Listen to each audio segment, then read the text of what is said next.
If you're a chocolate chip cookie lover, you have to try this cookie dough bark by Colby Troy. It's gone viral on TikTok. I finally made it and it was so good. This is a no-bake recipe. It starts with 1.5 cups of almond flour, 1/4 cup of melted coconut oil. Then it calls for 1/4 cup of maple syrup. I didn't have any, so I did use some date caramel that I had in the fridge left over, 1/2 teaspoon of vanilla extract, and then you mix it all up until really thoroughly combined. Once it's all mixed together, the next step is to add chocolate chips. I had some mega chunk chocolate chips that I added. I love how big these are, especially for chocolate chip cookies, so I added it to this as well.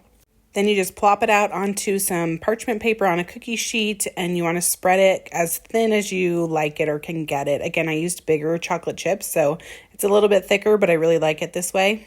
And then once it's all spread out evenly, you pop it into the freezer for just like 5 minutes. While it's in the freezer, you melt the rest of the chocolate chips. So the recipe does call for 1.5 cups of chocolate chips. I always measure chocolate chips with my heart, so I didn't have enough melted for the top. Make sure you do more rather than less for the top. Once it's covered in chocolate, you freeze it for 30 minutes, and then you pull it out, break it up into pieces, cut it into squares. It's so good.